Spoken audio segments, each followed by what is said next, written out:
नमस्कार। अब happy new year तो नहीं कर सकता हूं, बट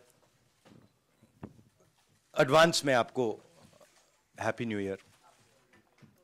मैं सोच रहा था प्रेस कॉन्फ्रेंस के बारे में, मैंने सोचा कि हैप्पी न्यू ईयर का मैं भी आज आपसे एक सवाल पूछूंगा, वो बाद में, मतलब जब आपने सब पूछ लिए तो मैं पूछूंगा। मैंने सोचा है आप सबके लिए भारत जोड़ो यात्रा अब दिल्ली तक पहुंची है और हम सबको बहुत कुछ सीखने को मिला, समझने को मिला। बहुत अच्छा एक्सपीरियंस रहा है। लक्ष्य आप जानते हैं, हिंदुस्तान में जो डर, नफरत, हिंसा फैलाई जा रही है, उसके खिलाफ ये यात्रा है और मुझे लगता है कि काफी सक्सेसफुल यात्रा रही है अभी तक, जो शायद हमने सोचा भी नहीं था, उससे भी ज्यादा इस यात्रा ने अचीव कर दिया है। बेरोजगारी का मुद्दा भी है, महंगाई का मुद्दा भी है, और जो हिंदुस्तान में इनकम इनइक्वालिटी आ रही है, चुने हुए लोगों के पास अरबों रुपए और बाकी हिंदुस्तान के पास कुछ नहीं, यह भी हमारा एक मुद्दा है। पर्सनली जब मैंने यात्रा शुरू की, मेरी सोच थी कि ये कन्याकुमारी से कश्मीर तक एक यात्रा है और मैंने अपने साथ में कुछ ले नहीं गया। मैंने कहा देखो, मैं जाऊंगा और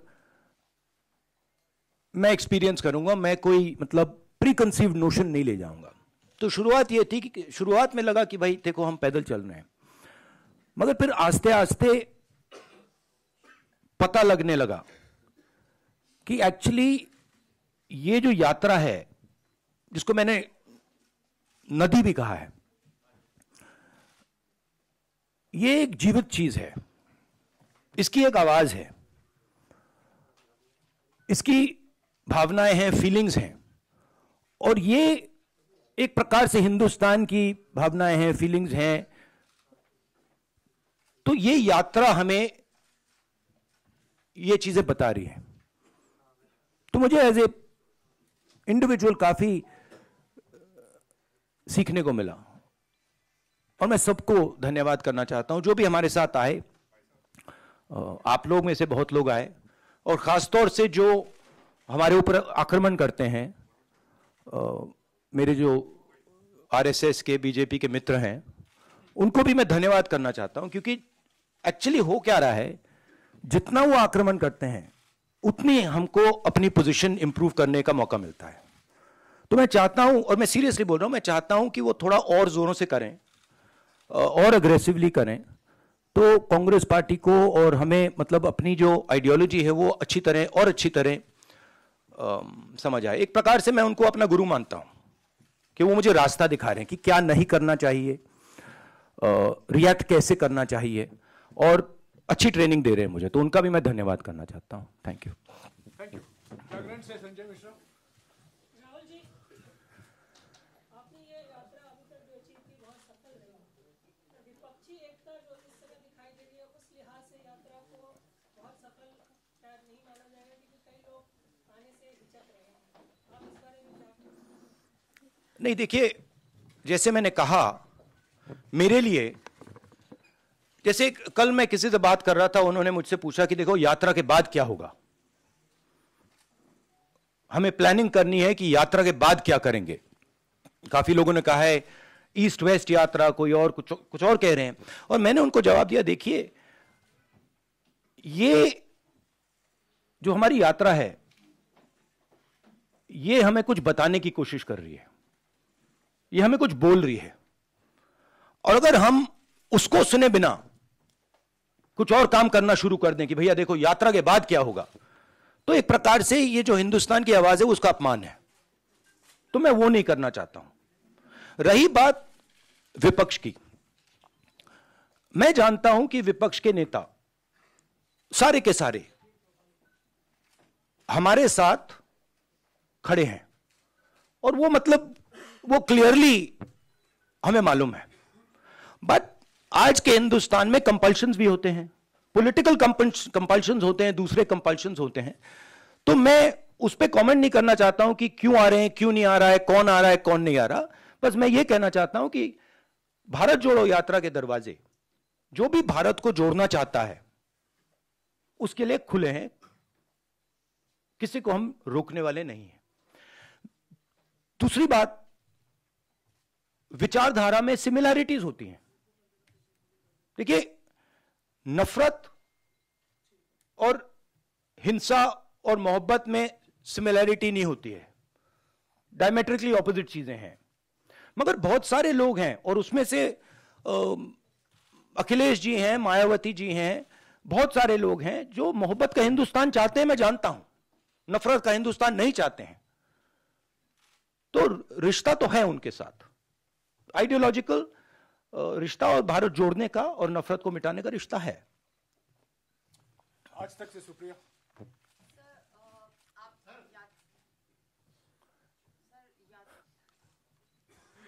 क्या हुआ? आज तक से सुप्रिया।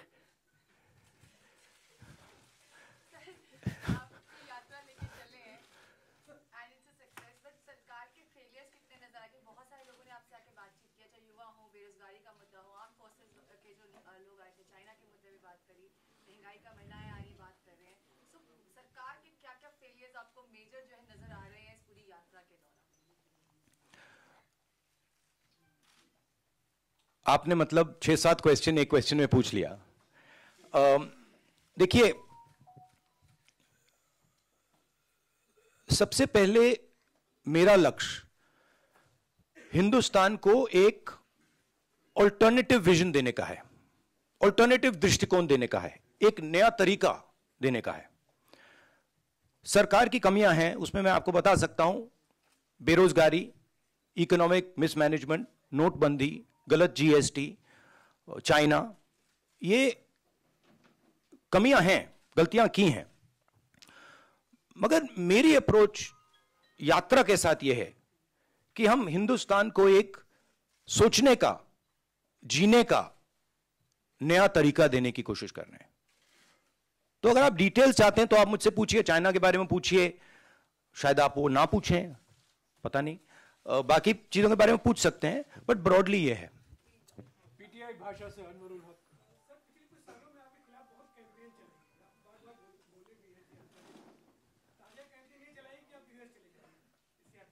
हाँ, पता नहीं ये मतलब ये कहाँ है, ये मतलब दिल्ली में तो है ना हम, ये कहीं और बैठे हैं? ये भैया एआईसीसी ऑफिस है नहीं है? एआई अभी है ना? अच्छा, हाँ, तो मुझे पता नहीं, मतलब मुझे तो लग रहा है भैया, पता नहीं मेरी दूसरी रियलिटी हो, आपकी दूसरी रियलिटी हो, मगर मुझे तो ये न्यू दिल्ली दिख रहा है। और कुछ एक, हाँ,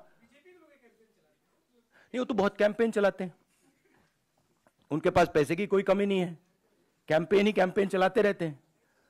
मगर जो मैंने कहा, और बड़ी इंटरेस्टिंग बात है, और मैं इसको 99% बिलीव करता था, 100% बिलीव नहीं करता था, मगर अब मैं 100% बिलीव करता हूं कि सच्चाई को कोई भी कैंपेन, कितना भी पैसा नहीं छिपा सकता, नहीं मिटा सकता।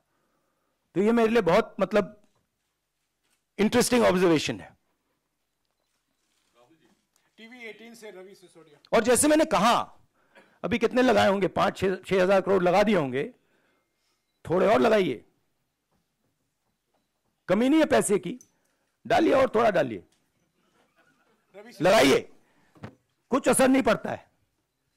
हाँ जी, टीवी 18 से रवि सिसोदिया।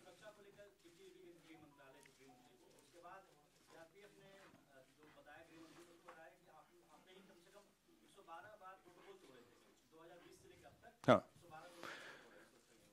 देखिए, दो चीजें हैं इसमें। मैं भारत जोड़ो यात्रा कर रहा हूं, ठीक है? अब सरकार चाहती है कि मैं बीपी गाड़ी में भारत जोड़ो यात्रा करूं। कहते हैं आपका प्रोटोकॉल है कि आप हमें तंग मत करो, आप बुलेट प्रूफ गाड़ी में बैठ के कन्याकुमारी से कश्मीर तक चलो। अब यह मेरे लिए तो एक्सेप्टेबल नहीं है। अब यात्रा में आप मुझे समझाइए, भारत जोड़ो यात्रा में मैं बीपी गाड़ी में कैसे बैठूं? अच्छा, जब उनके नेता, उनके सीनियर नेता बीपी गाड़ी से बाहर आ जाते हैं तो फिर कोई चिट्ठी नहीं जाती। उनके नेताओं ने रोड शो किए हैं, खुली जीप में गए हैं, उनके ही प्रोटोकॉल के खिलाफ है ये। वो मुझे लिख रहे हैं कि भैया आप बीपी गाड़ी से निकल गए। तो उनके लिए प्रोटोकॉल अलग, मेरे लिए प्रोटोकॉल अलग।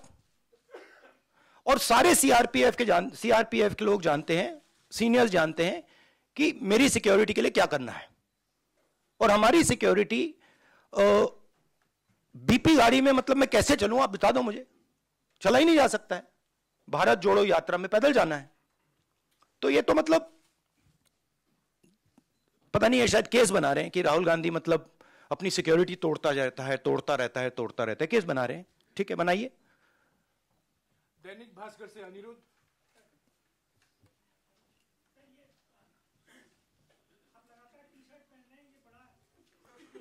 भाई मुझे बताओ एक बात, मुझे समझ नहीं आ रही बात। ये टी शर्ट से आपको इतनी डिस्टर्बेंस क्यों हो रही है?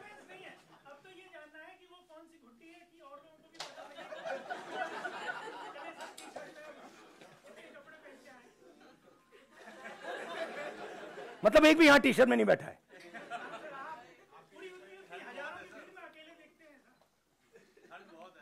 तो क्या आप चाहते हो मैं स्वेटर पहन लूं?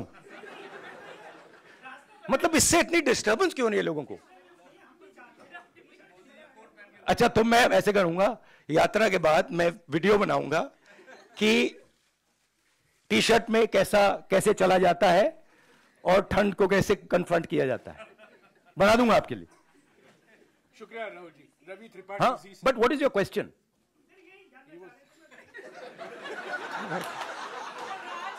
मैं क्या बताऊं भाई? राज क्या?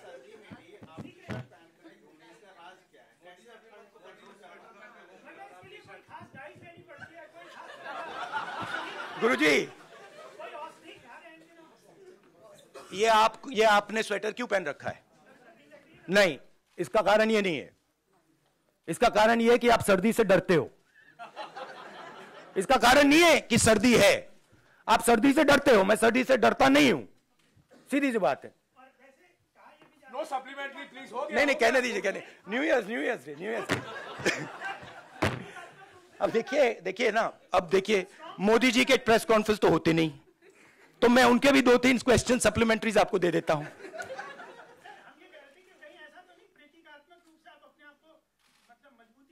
नहीं, एक्चुअली मैं आपको सीरियसली बताऊं, मुझे ठंडी नहीं लग रही अभी तक। और मैं पता नहीं, मुझे लग नहीं रही है। मगर मैं सोच रहा हूं कि जैसे ही मुझे ठंड लगनी शुरू हो जाएगी, मैं मतलब स्वेटर पहनना शुरू कर दूंगा। बट अभी तक मुझे ठंड नहीं लग रही है। रवि त्रिपाठी जी से। राहुल जी, मेरा सवाल ओल्ड पेंशन स्कीम को लेकर है, क्योंकि 2-3 राज्यों में जहां आपकी सरकार है, आपने वायदा किया है और आपने जब उसको लागू करने की बात की है तो केंद्र सरकार से कन्फ्रंटेशन हो रहा है। केंद्र सरकार मना करेगी, एनपीएस में जो पैसा जमा है वो आपको वापस नहीं करेंगे। तो ओल्ड पेंशन स्कीम को लागू करना कितनी बड़ी चुनौती है और 2024 के लिए भी क्या?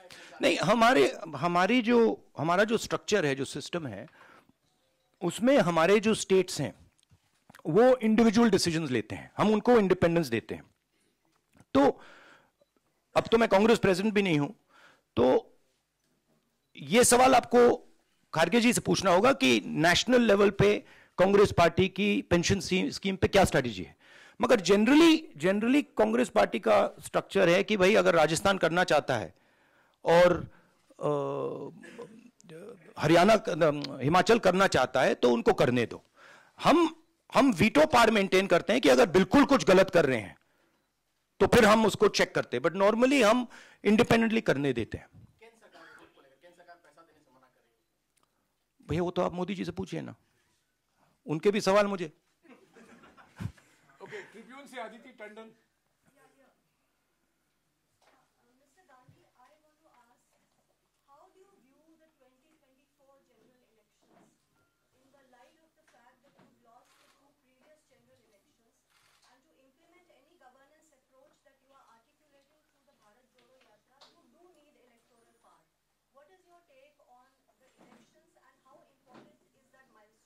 I think if the opposition stands effectively with a vision, what I am hearing from the ground, and what I'm seeing from the ground, it will become very difficult for the BJP to win the election. But the opposition has to coordinate properly, and the opposition has to go to the people of India with a vision, with an alternative vision to the BJP, not just go to the people of India. ANI से साहिल. But there is huge undercurrent against the BJP, massive undercurrent. ANI से साहिल. Senior leader from the Congress Party, Kamal Nath, has said that Rahul Gandhi will be the opposition PM face for 2024. Will you be the PM face? See, every time there's a press conference, there's one or two attempts to, completely take the attention and take it in that direction. Now, I don't fall for these type of things. My focus is on the idea that India should be united, that we fight hatred and anger with affection, love and harmony, and we are providing an alternative vision of this country. So I think that's what I would like to focus on. These questions, of course, you have to keep saying them, because this is the nature of media. So I'm going to let you keep doing that, and you can enjoy yourself doing it, and I'll also have a little fun while you do it. Navbharat times से Rajesh Mittal. Navbharat times से राजेश मित्तल. नमस्कार. यात्रा ने आपको देश के बारे में समझ जो है वो बढ़ाई है. इस समझ के आधार पर अगर आप आज देश के प्रधानमंत्री बन जाएं तो 5 बातें आप क्या करेंगे सबसे पहले? नहीं, सबसे पहले ये हाइपोथेटिकल क्वेश्चन है, तो मैं इसका जवाब प्रधानमंत्री के बेसिस पर नहीं दूंगा, मगर मैं ये जरूर कह सकता हूं कि जो हमारा शिक्षा का सिस्टम है, मैं पहले सोचता था कि इसमें स्ट्रक्चरल प्रॉब्लम्स हैं, मगर ये अपना काम कर रहा है. आज मैं सोचता हूं कि ये अपना काम ही नहीं कर रहा है. जो हम अपने बच्चों को विजन दे रहे हैं, जो उनका इमेजिनेशन है, जो हमें देना चाहिए, हम दे नहीं रहे. तो अगर आप, सबसे शॉकिंग चीज मैं आपको बताता हूं. मैं कन्याकुमारी से अब दिल्ली तक आया हूं. कितने 108 दिन हो गए. 108 दिन में मैंने हजारों बच्चों से बात की है, और हर बच्चे से मैंने पूछा है, तुम यूनिवर्सिटी के बाद, कॉलेज के बाद क्या करना चाहते हो. हजारों बच्चों से पूछा है, और मुझे सिर्फ 5 जवाब मिले. मतलब एक लड़की ने मुझे कहा कि मैं अपना छोटा बिजनेस चला रही हूं, और एक लड़के ने कहा कि मैं मैकेनिक बनना चाहता हूं. बट 99.9% लोग कह रहे हैं मैं लॉयर, डॉक्टर, इंजीनियर, आईएएस, जज. मतलब हमारा एजुकेशन सिस्टम हमारे बच्चों को कह रहा है कि जिंदगी में तुम्हारे पास 5 काम है. और रियलिटी ये है, रियलिटी सच्चाई है कि ये सब बच्चे इंजीनियर नहीं बन सकते, डॉक्टर नहीं बन सकते, लॉयर नहीं बन सकते. तो ये झूठ है. तो हम अपने बच्चों को झूठ बोल रहे हैं. मैं पूछता हूं, बच्चे आते हैं, कहते हैं क्या करना चाहते हो? आईएएस. अच्छा, आईएएस में कितने लोग जाते हैं हर साल? आप अंदाजा लगाइए, जवाब क्या मिलता है. मैं पूछता हूं कितने लोग आईएएस में हर साल जाते हैं? बच्चे क्या कहते हैं? क्या लगता है? अच्छा आप बताइए, कितने लोग जाते हैं आईएएस में? 250. बच्चे कहते हैं 5 लाख, 6 लाख, 1 लाख, 2 लाख, 3 लाख. जब मैं उनको कहता हूं भाई 150 जाते हैं, 2-3 को मैंने गलती से कह दिया, एक लड़की को कह दिया, वो रोना शुरू कर दी कि देखिए हम उनको सही इमेजिनेशन ही नहीं दे रहे हैं, हम उनको रास्ता ही नहीं दिखा रहे हैं. तो पहला काम जो एजुकेशन सिस्टम है, और ये टॉप डाउन, ये इमेजिनेशन को मारने का एजुकेशन सिस्टम है. ये एजुकेशन को खोलता नहीं है.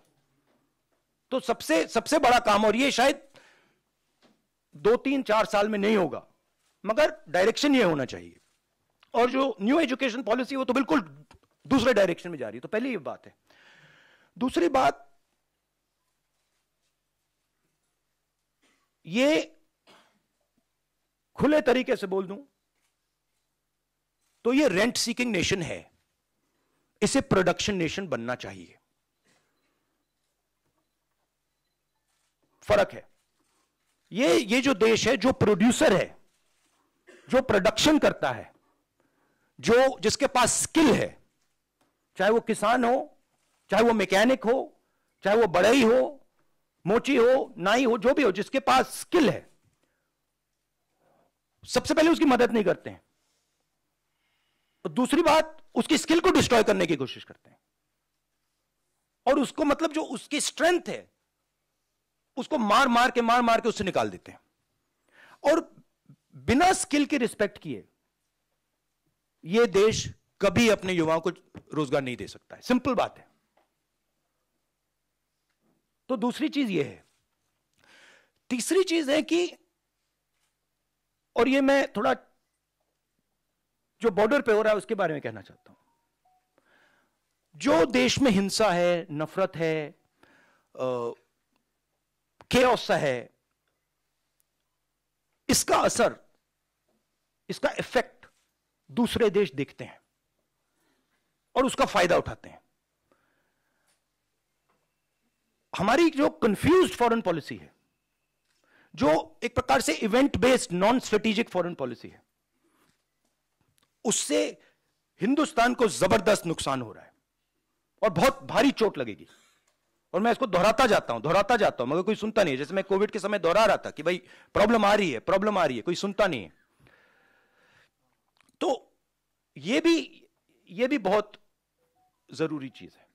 बट मेन ये कुछ नहीं हो सकता अगर एक हिंदुस्तानी दूसरे हिंदुस्तानी से नफरत करता है, एक आदमी दूसरे को मारने की कोशिश कर रहा है, ये कुछ नहीं हो सकता। तो फाउंडेशन मोहब्बत, एकता, इज्जत, रिस्पेक्ट है। न्यूज 18 से अरुण कुमार सिंह।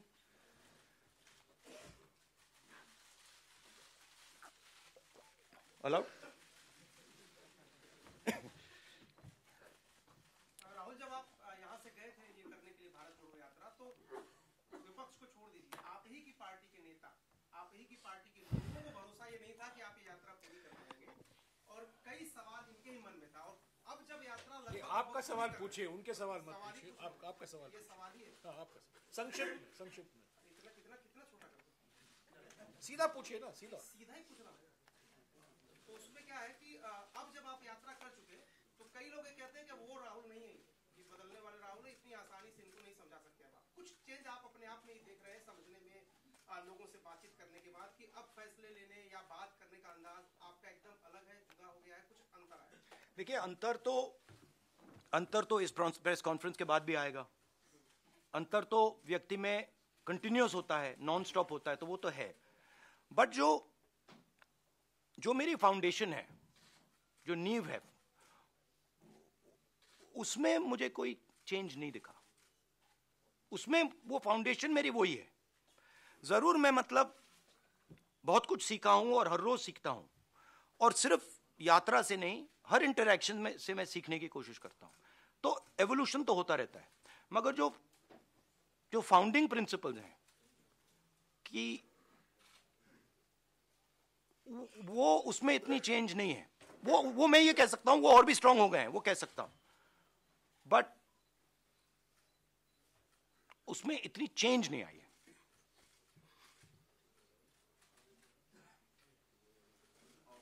टेलीग्राफ से Sanjay Jha. It's quite hot in here. या इट इज। आपको गर्मी लग रही है? बहुत प्रॉब्लम हो रही है। भैया कुछ करो प्लीज। एसी चलवाओ प्लीज। संजय, आप स्वेटर लिए कैसे बैठे हो इस कमरे में? हाँ, आपकी चमड़ी बहुत मोटी है। प्रधानमंत्री ये कहते हैं कि अमृत काल चल रहा है, भारत जोड़ो यात्रा का डिस्कोर्स कुछ और ही है, तो ये डायकोटोमी आप किस तरह से? उनकी व्यू अलग है, हमारी व्यू अलग है, तो उनका ओपिनियन हमारे से अलग रहता है, हमारा अलग रहता है, तो डायकोटोमी तो कुछ है नहीं, अलग ओपिनियंस है। नहीं, अलग व्यू पॉइंट्स हैं। उनका व्यू पॉइंट दूसरा है, हमारा व्यू पॉइंट दूसरा है, विचारधारा दूसरी है, विचारधारा की लड़ाई है। उनको अपनी व्यू पॉइंट रखनी चाहिए। जैसे मैंने कहा, अगर वो अपनी व्यू पॉइंट बदल दें तो हमारे लिए प्रॉब्लम हो जाएगी, क्योंकि हम अपने व्यू पॉइंट को अच्छी तरह नहीं समझ पाएंगे। तो वो जो उनको जो लगता है वो करना चाहिए, वो करना चाहिए, और हमें जो करना है हम करेंगे। डाइकोटोमी कोई नहीं, ये बहुत पुरानी लड़ाई है। ये भी बात मुझे समझ आई है। ये एक्चुअली अगर आप मुझे पूछो क्या चेंज है, मैं आपको बताता हूं कि ये मुझे समझ आ गया कि ये बहुत पुरानी लड़ाई है और ये राजनीतिक लड़ाई नहीं है। ये मुझे समझ आ गया। जैनेंद्र एबीपी से। राहुल जी, मैं फिर से आपको 2024 के सवाल पर ले जाना चाहता हूं। आपने कहा कि अखिलेश जी को, मायावती जी को भी मोहब्बत का हिंदुस्तान चाहिए, लेकिन अभी अखिलेश जी ने कहा था कि कांग्रेस और बीजेपी एक जैसे हैं। सवाल मैं ये पूरा करना चाहता हूं कि एक तो इस पर आपकी क्या प्रतिक्रिया है, और दूसरी बात ये कि आपने कहा कि बीजेपी के खिलाफ एक सवाल प्लीज। नहीं, एक सवाल प्लीज। आपने पूछ लिया ना सवाल का जवाब दीजिए। एक सवाल प्लीज। नहीं, ये तो पूरे देश को ऑब्वियस है कि बीजेपी और कांग्रेस एक हो ही नहीं सकते, क्योंकि अगर बीजेपी और कांग्रेस एक होते तो नरेंद्र मोदी कांग्रेस मुक्त भारत की तो बात कभी नहीं कर सकते। मतलब हो ही नहीं सकता कि अगर बीजेपी के नेता कह रहे हैं कांग्रेस मुक्त करो, इसका मतलब वो कह रहे हैं कि बीजेपी को भी मुक्त कर, बीजेपी इसको भी मिटा दो। वो तो नहीं कह रहे हैं। तो ये तो पूरा देश जानता है कि कांग्रेस और बीजेपी आइडियोलॉजिकली बिल्कुल अपोज्ड हैं, और ये पुरानी लड़ाई है, पुरानी विचारधारा की लड़ाई है। बट अखिलेश जी की भी जगह है, और उनको ये ऑप्शन, मतलब बोलने का ऑप्शन मिलना चाहिए, और उनका पर्सपेक्टिव है वो उनके लिए ठीक है। हमारा पर्सपेक्टिव है कि हमारी लड़ाई बीजेपी के साथ है, विचारधारा की लड़ाई है, पुरानी लड़ाई है, और इसको हम जीतेंगे। इशद Rita Lahiri, no supplementary please. इशद रीता लाहिरी। नहीं, एक बात मैं कहना चाहता हूं। देखिए, एक बात जरूरी है कि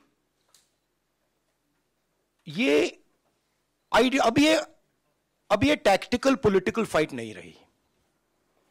मतलब कि उसमें एक ग्रुप वहां आ जाए और एक ग्रुप मिलके बीजेपी को हरा दे। अब वो गाड़ी गई। क्यों? क्योंकि हिंदुस्तान का जो पूरा इंफ्रास्ट्रक्चर है, इंस्टीट्यूशनल फ्रेमवर्क जो है, अब वो एक विचारधारा के हाथ में है। ठीक है? और अब वो हिंदुस्तान की पॉलिटिकल स्पेस को पूरी तरह से डोमिनेट कर रहे हैं। अब उनको हराने के लिए एक विचारधारा की जरूरत होगी। और मैं ऑपोजिशन की बहुत रिस्पेक्ट करता हूं, और ऑपोजिशन के लोग मुझे बहुत अच्छे लगते हैं, और मगर मैं ये कहना चाहता हूं कि अगर आप समाजवादी पार्टी को देखें तो उनके पास एक नेशनल विचारधारा नहीं है। वो यूपी में जरूर उनकी पोजीशनिंग है और उसको उन्हें डिफेंड करना है, शायद उसलिए ना आए, बट नेशनल विचारधारा नहीं है। समाजवादी पार्टी का आइडिया केरला में नहीं चलेगा, कर्नाटक में नहीं चलेगा, बिहार में नहीं चलेगा। ठीक है? तो एक सेंट्रल आइडियोलॉजिकल फ्रेमवर्क स्ट्रक्चर की जरूरत है, वो कांग्रेस पार्टी ही दे सकती है, और वो हमारा रोल है। मगर हमारा रोल यह भी है कि जो ऑपोजिशन के लोग हैं वो कंफर्टेबल फील करें और उनकी रिस्पेक्ट हो, म्यूचुअल रिस्पेक्ट। मतलब वो भी हमारी करें, हम भी उनके करें। Ishad Rita. Mr. Gandhi, throughout the yatra, you have met and had conversations with the ordinary Congress worker across states. So, from these conversations, any takeaways you've had on areas in which the party should Yeah. or how it should? My main takeaway is that there is nothing known as an ordinary Congress worker. There really isn't. In fact, there's nothing known as an ordinary person. I don't like these type of qualifiers. There's nothing known as an ordinary person. Everybody is unique. Every Congress worker is unique. Every person has a unique way of looking at the world, and it's important that they're treated like that. So, every single one of them, every conversation, I learn something from, you know. Times now से रंजीता। राहुल, मेरा सवाल इस पर है कि 2024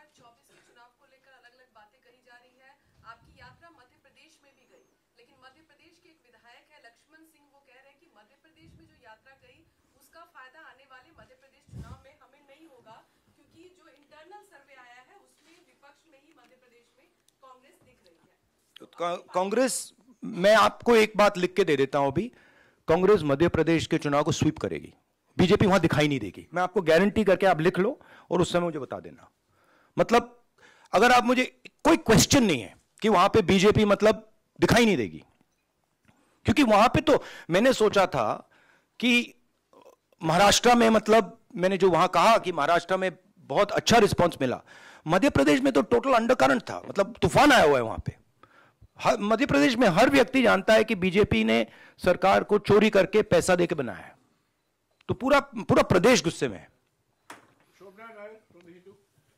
आप ऐसे करिए, लक्ष्मण सिंह जी से बैट कर लीजिए, शर्त लगा लीजिए, बड़ी शर्त लगाइए, फायदा हो जाएगा आपका।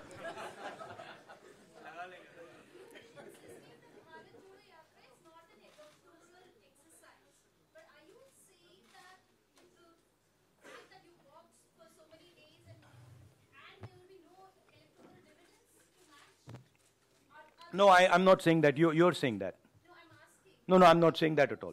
What is your expectation electorally from this? In my mind, as I said earlier, the yatra is a conversation.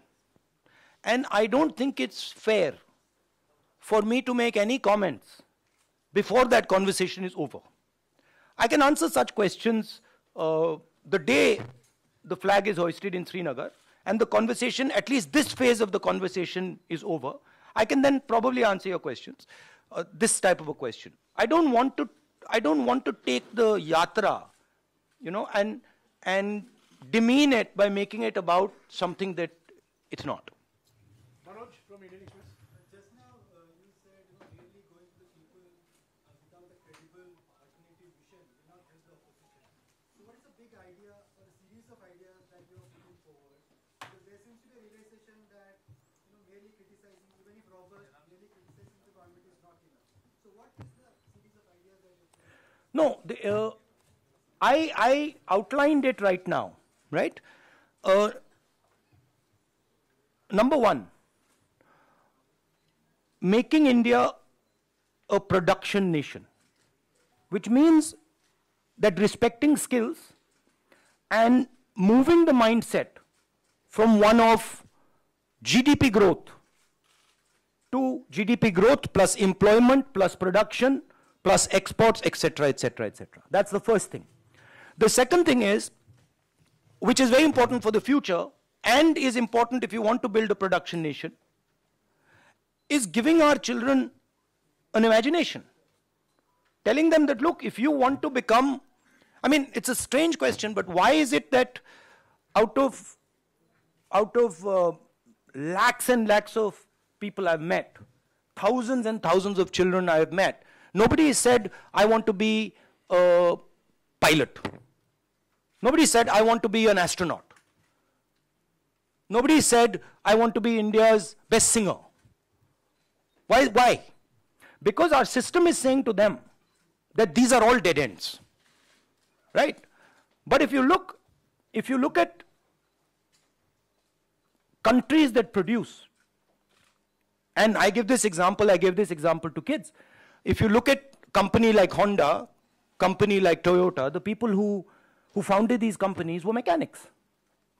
But no mechanic in India can ever imagine that he could one day be the head of a 1,000, 2,000, 10,000 crore company.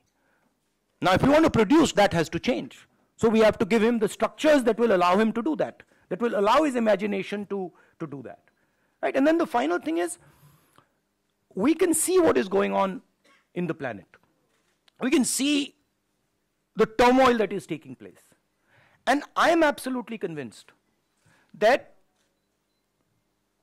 India has a place, central place in the planet, on the planet.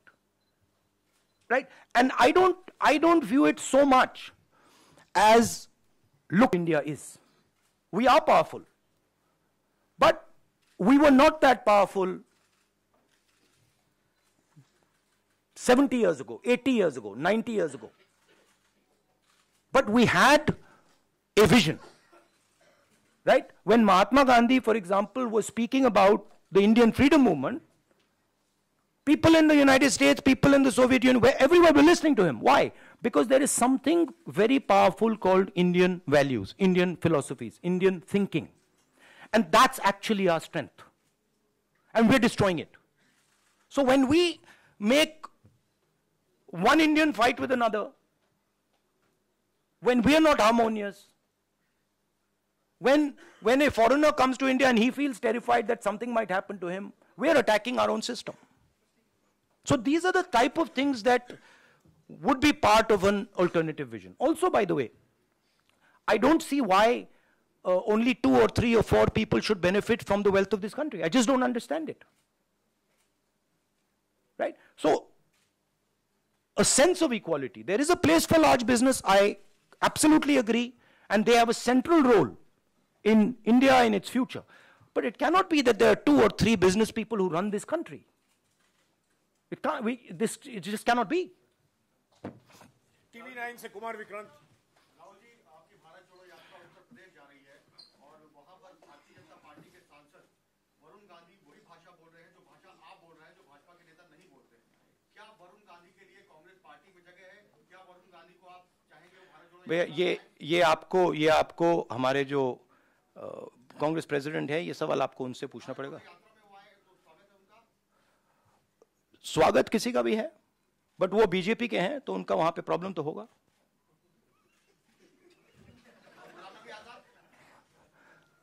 अब वो आप उनसे पूछिए, पहले पता नहीं, मुझे ही confusion हो गई है। पता नहीं अब क्या बोलूं।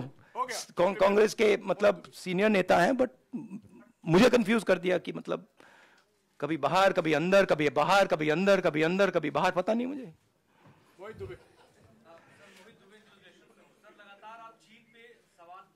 आपने पूछ लिया आज। मैं अभी बोलने वाला था कि चीन का नहीं पूछा। हाँ, सर, आपने जयपुर में विकास से जवाब मांगा था, पार्लियामेंट सेशन भी चल रहा था, पार्लियामेंट में भी आप लोग चर्चा की मांग कर रहे थे, सरकार वहां भी तैयार नहीं हुई। अब राहुल गांधी का क्या स्टैंड है, क्योंकि लगातार आप ये कह रहे हैं कि अतिक्रमण हो रहा है, वहां सीमाएं सुरक्षित नहीं है। देखिए, सबसे पहले मैं एक बात क्लियरली कहना चाहता हूं।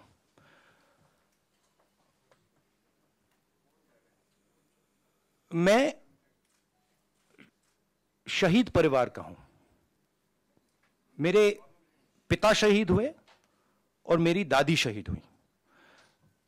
यहां पे कोई है जिसके फैमिली में कोई शहीद हुआ? कोई है यहां पे?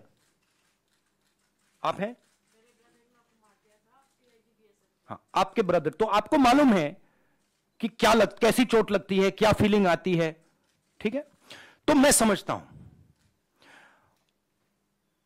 और मैं जानता हूं जब एक युवा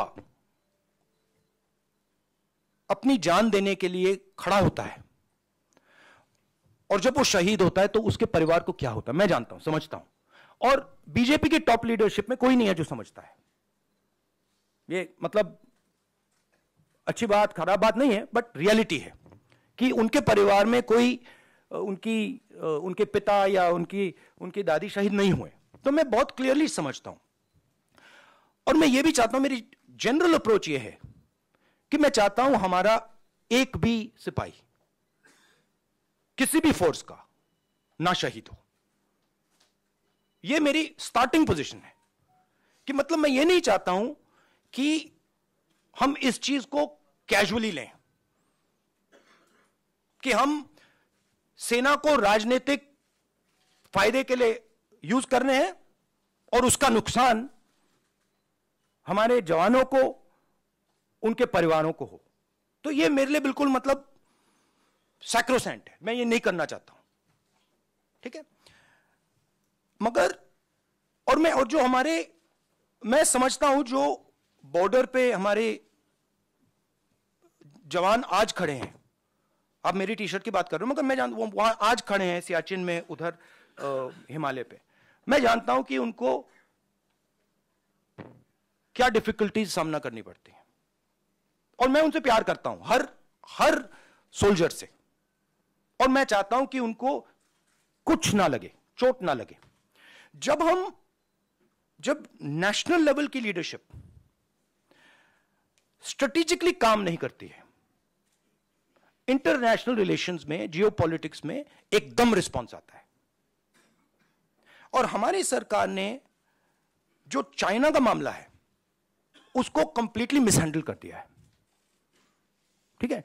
और मैं आपको मेरी थिंकिंग है, देखिए हमारी फॉरेन पॉलिसी का क्या लक्ष्य था और कांग्रेस पार्टी ने सक्सेसफुली क्या किया था कि चाइना को और पाकिस्तान को एक कभी नहीं होने देना है।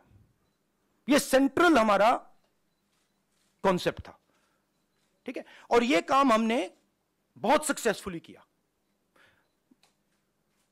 यूपीए 2 तक। आज पाकिस्तान और चाइना एक हो गए हैं,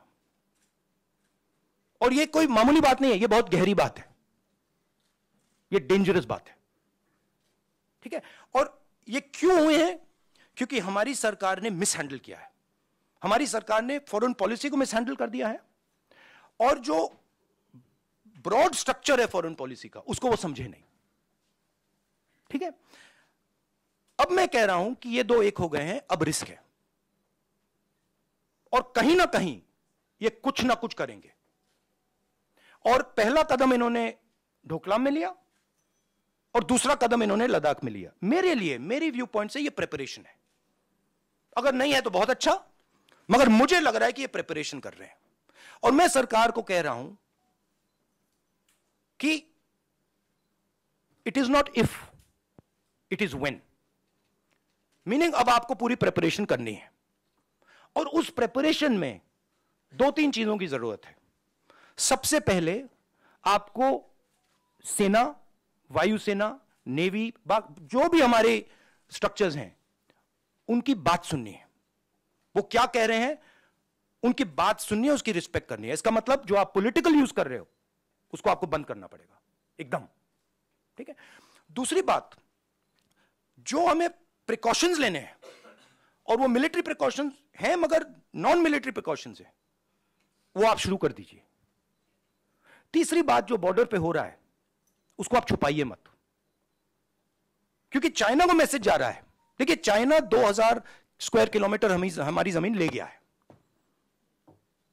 चाइना को मैसेज, प्रधानमंत्री जी ने कहा कि कोई अंदर नहीं आया, मैं आपके घर के अंदर आ गया, ठीक है। और फिर मैंने आपसे कहा भैया मैं नहीं, आपने मुझसे कहा कि नहीं, तो आप तो आए नहीं, तो मैं कौन सा मैसेज ले जाऊंगा? तो ये मैसेज उनको जा रहा है। तो हमें क्लियरली ये कहना है भैया आप अंदर आए हो, पब्लिकली कहना आप अंदर आओ, निकलो यहां से। तो ये सरकार इस पे कंफ्यूजन में है, और मैं चाहता हूं कि ये कंफ्यूजन हटे।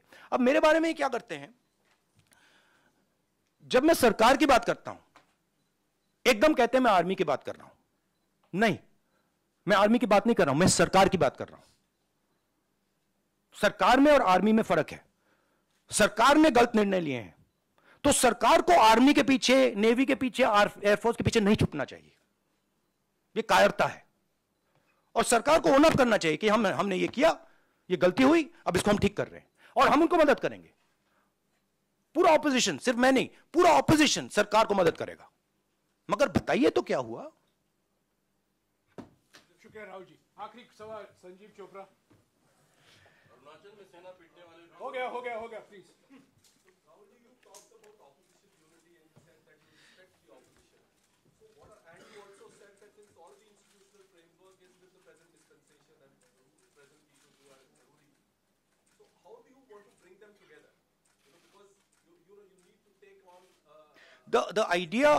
The idea of Bharat Jodo is a framework. It's a way of working. It's a way of thinking. So, of course, I'm not the Congress president, and a lot of that work now the Congress president will probably do. But it is about bringing people together and making them comfortable. You know, respect basically. शुक्रिया राहुल जी, शुक्रिया राहुल जी। भारत जोड़ो यात्रा फिर से No, but I need to ask them the question. Please I need to ask the New Year question myself now, because my one question I get. So why am I not allowed to use a teleprompter? मैंने क्या गलती की है? मतलब आप प्रधानमंत्री को teleprompter use करने देते हो, आप दूसरों को भी टेलीप्रॉम्प्टर यूज करने देते हो, तो मुझे क्यों नहीं? नहीं, मगर ऑप्शन तो देना चाहिए। और एक और सवाल है राहुल। नहीं, मेरा दूसरा है। नहीं, आप बार बार क्यों प्रेस कॉन्फ्रेंस? नहीं, मेरा दूसरा भी सवाल है, और भी अच्छा सवाल है। ये सवाल मैं मतलब बहुत इंटरेस्टिंग सवाल है।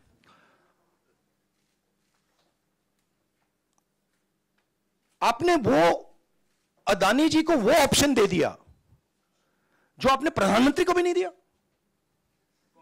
कुर्सी बदलने का। तो मतलब ये हो क्या रहा है?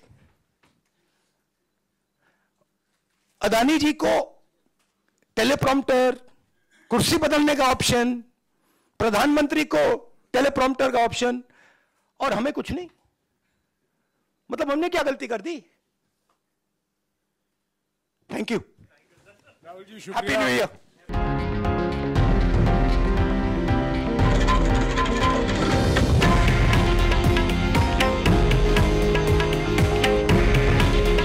हे आहे देशातील नंबर 1 न्यूज नेटवर्क आणि आपण पाहत आहात TV9 मराठी। काळजी तुमची, हित महाराष्ट्राचं।